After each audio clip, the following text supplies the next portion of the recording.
नमस्कार, सत श्री अकाल दोस्तों, मैं हूं अमरजीत नागी। और जैसा आप जानते हैं कि हमारे जो ये पॉडकास्ट हैं, इनका मेन पर्पस है अवेयरनेस थ्रू डिस्कशन। तो आज का जो डिस्कशन टॉपिक है वो थोड़ा थोड़ा इंटरेस्टिंग है। इस topic is the courage to be disliked. सुनने में तो ये थोड़ा काउंटर इंट्यूटिव सा लगता है, बट रिसेंटली एक बुक पब्लिश हुई with this title, the courage to be disliked. I will share the cover with you. It kind of looks like this. The cover is like this. It's written by two Japanese philosophers, और वो है Ichiro Kishimi and Fumitake Koga. Now ये publish अभी recently हुई है in the times के जितनी इसकी कॉपीज बिकी हैं, over 3 million copies have been sold, and it was published just in 2019 2018 kind of period, just before the virus came through.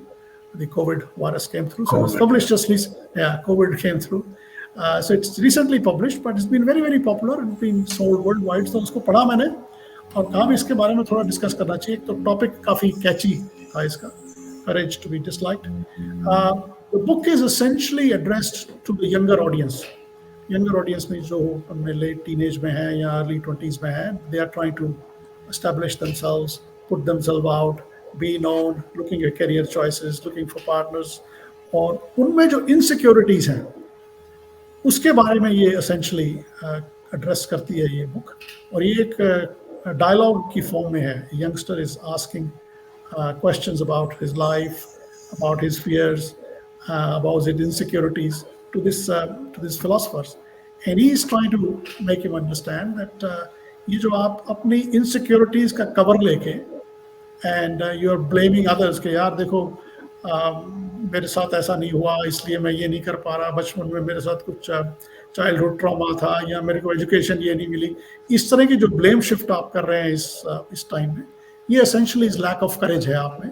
You can not address them, you can not take the things starting from now, and you are just shifting the blame to your past. तो वो सारी ये book इसी पे है, the courage to be disliked पे।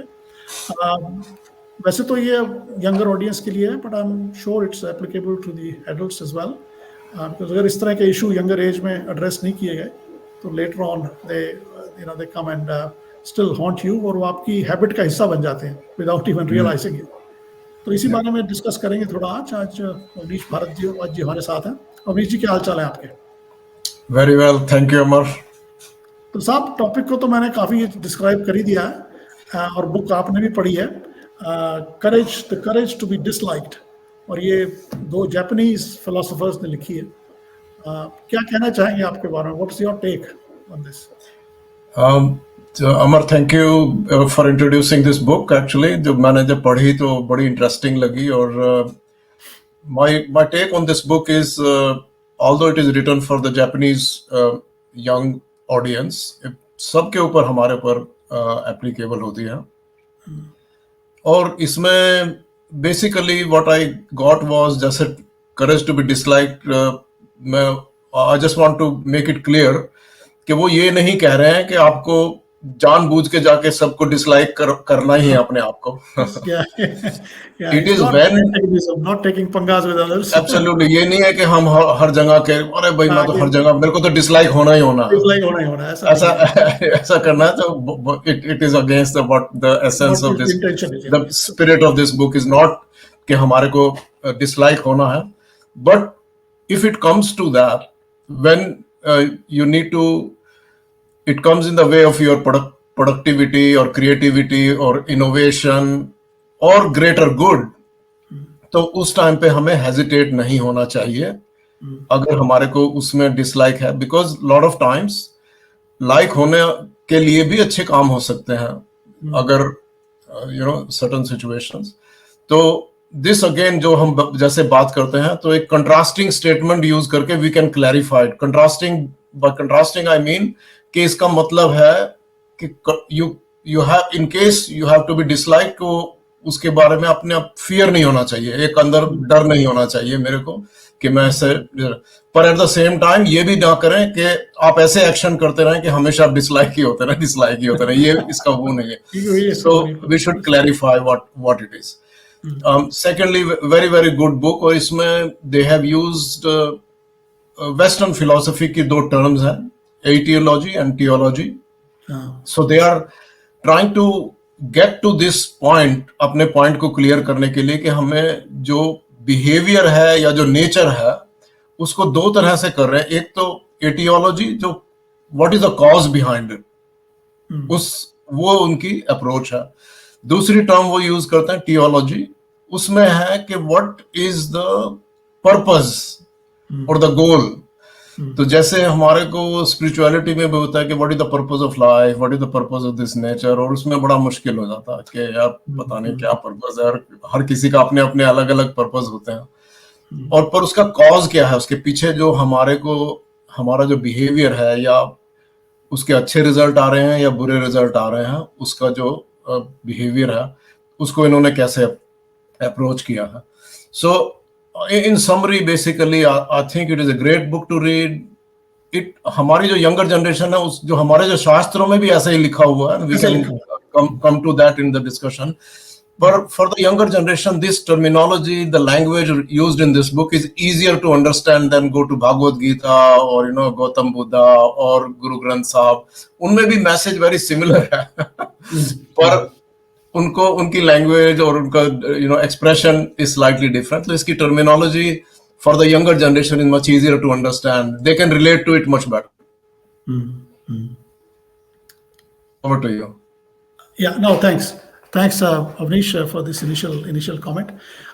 Look, you're very right. ये जो philosophies जो वेस्ट में आई हैं पिछले 10, 15, 20, 100, 50 साल में, they are simply catching up with what our rishis, our munis, and our ancient saints have said that and discovered long time ago.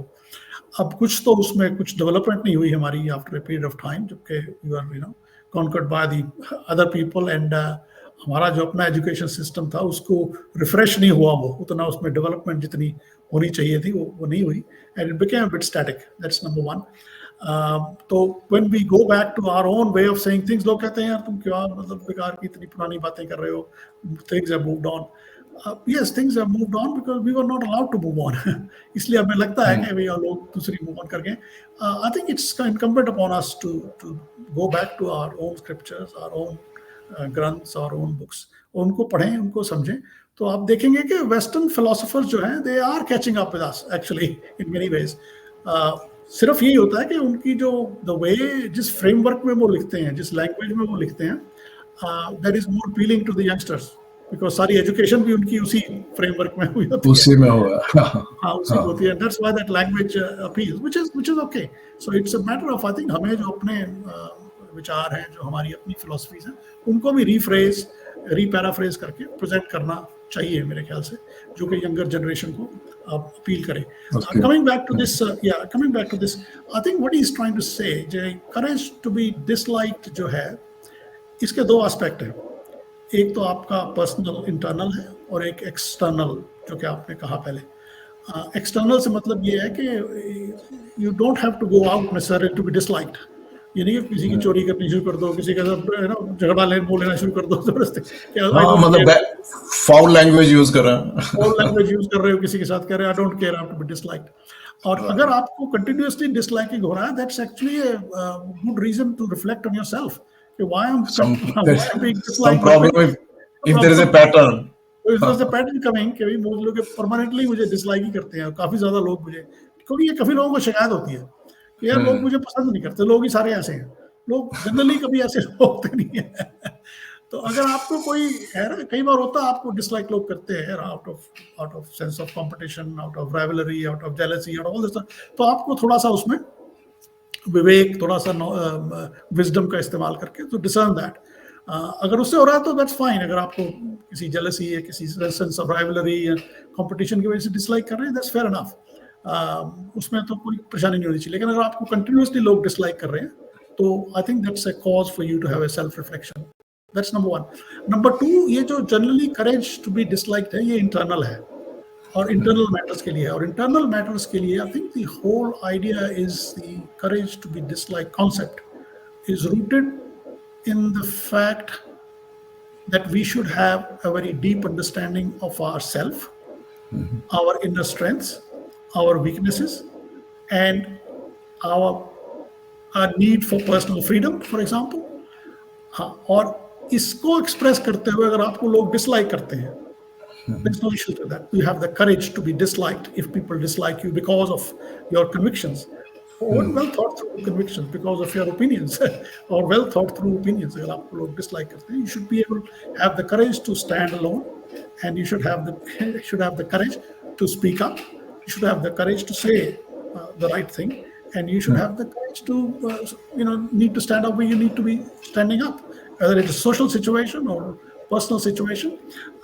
तो इसका मेन जो करेज का मीनिंग है वो ये है कि, और ये जैसे मैंने पहले कहा कि बुक चूंकि यंगर ऑडियंस के लिए है, तो अगर ये आपको if you haven't practice this courage to be disliked for your own convictions, then ये आपका हैबिट बन जाती है और आप अपने खुद को भी नहीं समझ पाते हैं, बिकॉज खुद को समझ के जो आप कहेंगे, you will always be under the pressure that if I say that I will be disliked from a younger age.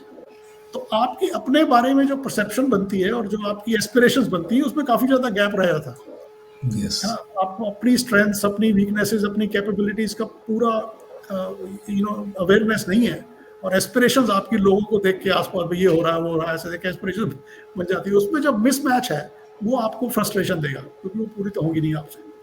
वो आपको फ्रस्ट्रेशन भी आएगी, आपको जेलसी, काम, क्रोध, लोग जितने भी गुण है ना, वो जब आपको खुद की समझ नहीं होती ना, अपनी कैपेबिलिटी की, अपनी सेल्फ को एक्सेप्ट नहीं किया होता, तो तब से वो पैदा होता है। That's what he is trying to say, you should have the courage to accept yourself who you are, you should have the courage to have your inner strengths built, you should have the और इस तरह। तो ये जो courage to be disliked है, don't take it as you said previously, it's not to go out to be deliberately disliked. So I enjoyed reading book, and I recommend to others. I finish it. All my friends I offer, if they have time and want to read it, I'm happy to share the copy with them. So ये मेरी main इसमें that was my main take on this, saying that you should have the courage of conviction, and instead of being looking for validation and looking for always to be liked, if you are disliked, just be comfortable with that, not issue. So ये है उसकी courage।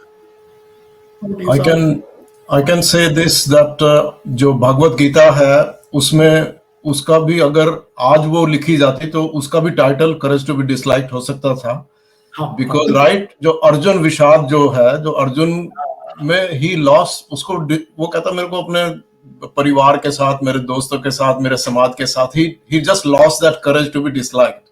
और भगवान कृष्ण ने भी उसको पूरी गीता का ऑल द डिस्कोर्स जो है उसको इट इज अबाउट उसको समझाना, उसकी ईगो को खत्म करना, उसके अहंकार को खत्म करना, उसकी जो misunderstanding what you were just talking about कि हम अपने आप को क्या समझते हैं और रियलिटी क्या है, वो डिफरेंट हो जाती है। So if it is for greater good then we should stand up. अगर हमारे को कुछ क्रिएटिव आइडिया है या जो हमारा आइडिया है जो बेनिफिशियल हो सकता है for whether it is for social, business और पर्सनल सिचुएशन, आप don't hold it back just because के आप then it will be loss for everyone. So, और उसके फिर मेथड हो सकते हैं कि ये नहीं है कि फिर आपको उसको रूडली करना है, you have to create a dialogue, you have to create the right situation, और वो जो सम्यक संतुलन है, जो हार्मनी बनाते हुए उसको करें, तो डिसलाइकिंग शायद वो सिचुएशन आएगी भी नहीं, पर अगर आए भी तो it is for the greater good, जो मतलब उसके काम के लिए है, वो धर्म के रास्ते पे चलने के लिए, वो अधर्म को रोकने के लिए करेज होना चाहिए। तो वो है। और चाहे वो गौतम बुद्धा की टीचिंग्स हो या ग्रंथ साहब की टीचिंग हो या भगवत गीता की हो, इवन क्रिश्चियनिटी और इस्लाम और व्हाटएवर, द कोर टीचिंग्स में सब में ही ये होगा, but this has been written in such a nice modern language like you said, क्योंकि अगर मैं particularly I can tell from my own experiences that जो भगवत गीता है, जब तक संस्कृत की थोड़ी basic I don't have much knowledge, पर थोड़ी बेसिक नॉलेज जब आते हैं तब थोड़ी क्लैरिटी आती है। अदरवाइज हमें भी किसी साधु संत ने अपनी लैंग्वेज में लिखा होता है तो हमें वो उसी में लैंग्वेज में लगता है, फिर we can't relate to it. हाँ, क्योंकि हम वर्ड्स कोई के ट्रू मीनिंग जो है ना। हम कोई साधु महात्मा तो है नहीं, तो वो अपने लिए, अपनी ऑडियंस के लिए लिख रहे हैं. But I think this is a very good book, good to read, good to understand and get the point home कि हमारे को we should do the right thing. पर अगर उसके लिए maintaining the harmony, it never said कि आप उसको हार्मनी को डिस्टर्ब करें. But but we should not be always live in fear कि यार मेरे को कोई लाइक करेगा कि नहीं लाइक करेगा, और उसी के हिसाब से हमारे एक्शंस हो, तो वो थोड़ा काउंटर प्रोडक्टिव होगा. Yes, absolutely. नहीं, बहुत बढ़िया साहब. So I would recommend have a read of this book to everyone who is listening and watching this, and I'm sure you'll be benefited. तो साहब यही समेटते हैं इसको. अगली बार फिर किसी नए टॉपिक के साथ मिलेंगे. Bye for now.